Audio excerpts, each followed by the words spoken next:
Mercredi 31 août 2022. La douceur dans le creuset. C'est un plaisir de vous retrouver à nouveau avec nous sur votre chaîne. L'aventure dans la parole. Les contenus que nous partageons avec vous nous font du bien et nous croyons que vous aussi, ces contenus vous font du bien. Alors, nous vous invitons à marquer votre appréciation En cliquant sur le pouce et n'oubliez pas de vous abonner. en laissant des commentaires pour nous bien sûr et aussi pour vous tous, internautes. En partageant avec vos amis, vos collègues, vos parents et bien sûr tous vos contacts. Le texte à mémoriser que nous vous invitons à dire avec nous cette semaine se trouve dans Matthieu chapitre 5, le verset 5. Heureux les doux, car ils posséderont la terre. Nous allons le redire ensemble. Heureux les doux, car ils posséderont la terre. La douceur, qualité de ce qui est sans violence, sans agressivité, sans méchanceté, conciliant, gentil. Qualité d'endurer les blessures avec patience et sans ressentiment. Quelle est la relation entre la souffrance et la douceur? Comment pouvons-nous être un témoin pour les autres par notre douceur et nos blessures? Comment la douceur peut-elle être vraiment une force et non une faiblesse pour le chrétien? De toujours garder rancune, viens changer notre âme nature, transformer notre attitude. Il est essentiel d'avoir une compréhension correcte de la douceur biblique et de sa pratique dans nos vies. Et pour la comprendre, rappelez-vous, dans nos séquences précédentes, depuis le samedi 27, nous avons considéré la douceur de l'esprit qui peut être une arme puissante entre les mains de ceux qui sont dans la douleur et la souffrance. En effet, nous avons remarqué que le creuset est l'endroit idéal pour apprendre la douceur du cœur, car à travers notre propre douceur et nos blessures, nous pouvons être de puissants témoins de Dieu. Puis, le dimanche 28 août, l'exemple de personnes brisées pour servir les autres nous a été présenté. Et nous avons eu l'exemple d'une personne en particulier qui est le prophète Ézéchiel. Et ces exemples nous ont été montrés afin que par ces situations, Dieu prouve à son peuple sa grâce et ses soins pour lui-même et aussi pour le bien des autres. Et le lundi 29 août, nous avons vu que parfois Dieu peut aussi nous permettre de faire face à l'opposition. Et oui, il peut nous permettre d'être dans un creuset afin que lui, nous et l'univers qui nous regarde, puissions voir combien de fois nous éprouvons de la compassion pour ceux qui sont égarés. Et puis le mardi 30 août, Jésus nous invite à aimer nos ennemis. Jésus n'essaie pas de dire que nous devrions toujours avoir un sentiment chaleureux envers tous ceux qui nous causent des problèmes, bien que cela puisse être possible, bien sûr. Mais fondamentalement, l'amour pour nos ennemis n'est pas censé être un sentiment que nous avons pour eux, mais des actions spécifiques envers eux qui révèlent de l'attention et de la considération. Et aujourd'hui, nous aborderons la séquence « Une bouche fermée ». Les exemples les plus puissants de douceur dans le creuset viennent de Jésus. Quand Jésus dit « Recevez mes instructions, car je suis doux et humble de cœur » dans Matthieu chapitre 11, verset 29, il le disait d'une manière que nous ne pouvons probablement pas imaginer. Nous lirons ensemble 1 Pierre chapitre 2, les versets 18 à 25. Serviteurs, soyez soumis en toute crainte à vos maîtres, non seulement à ceux qui sont bons et doux, mais aussi à ceux qui sont d'un caractère difficile. Car c'est une grâce que de supporter des afflictions par motif de conscience envers Dieu quand on souffre injustement. En effet, quelle gloire y a-t-il à supporter de mauvais traitements pour avoir commis des fautes? Mais si vous supportez la souffrance lorsque vous faites ce qui est bien, c'est une grâce devant Dieu.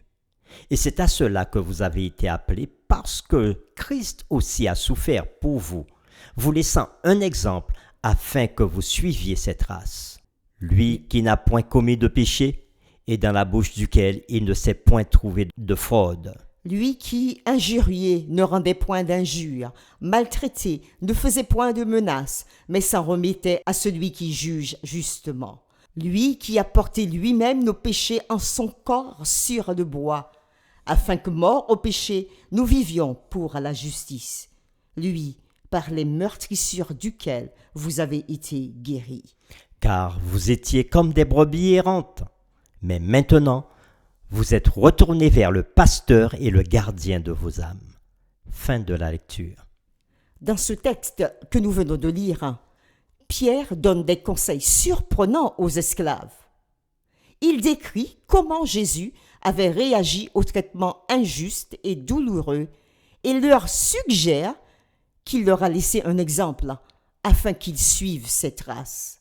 Que peut-on penser de ce passage dans 1 Pierre 2, verset 21? Ici, nous n'allons pas entrer dans un débat autour de l'esclavage ou de la condition de l'esclave, car nous savons que Dieu, qui est si bon envers ses enfants, ne peut soutenir un tel système horrible imposé par des hommes à leurs semblables. Mais ce que nous voulons souligner, c'est que même à travers des traitements injustes, où certains individus peuvent être en continu dans des creusets, Pierre invite à suivre l'exemple de douceur du Christ. Et justement, quel principe de douceur et d'humilité dans le creuset pouvons-nous apprendre de l'exemple de Jésus, tel que Pierre l'exprime ici?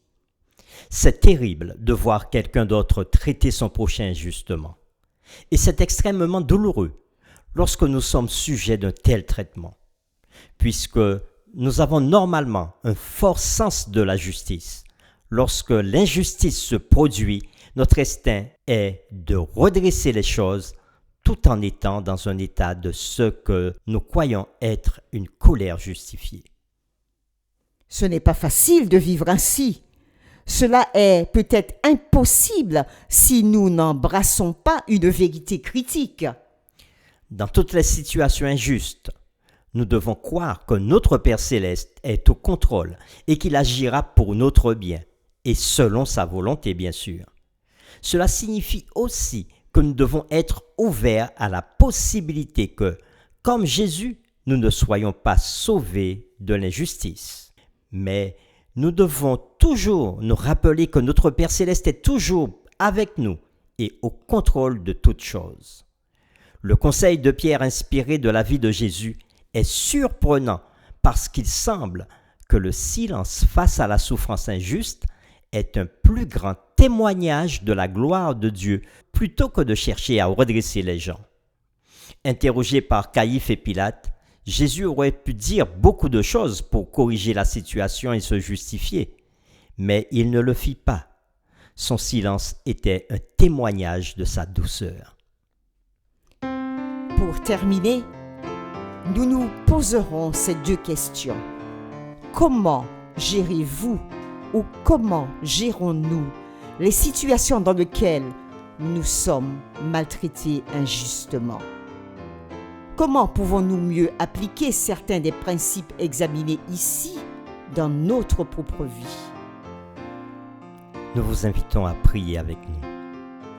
Seigneur, tu nous as créés avec un sentiment formidable que tu as mis en nous. C'est le sentiment de justice. Et il est vrai que nos corps, notre être tout entier est révolté contre les injustices lorsqu'il s'agit de voir quelqu'un être maltraité ou encore lorsqu'on nous inflige la maltraitance. Mais dans certaines situations, même parfois lorsque c'est envers nous, tu nous invites à garder le silence. Et tu sais pourquoi. Jésus l'a fait dans une situation particulière. Et dans certaines situations, tu nous invites à répondre, comme lorsqu'on avait giflé Jésus face à ceux qui cherchaient à le condamner. Il avait demandé pourquoi on le giflait.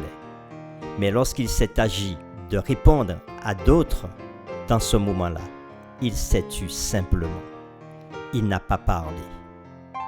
Donne-nous aussi cette force à garder le silence et à rester dans une position comme Jésus lorsqu'il a été maltraité. Merci Seigneur, nous savons que c'est difficile pour nous, mais nous savons que cette douceur ne peut venir que par le Saint-Esprit qui le déversera dans nos cœurs. Merci pour ce que tu fais et ce que tu feras dans nos vies. Nous t'avons prié au nom de Jésus. Amen.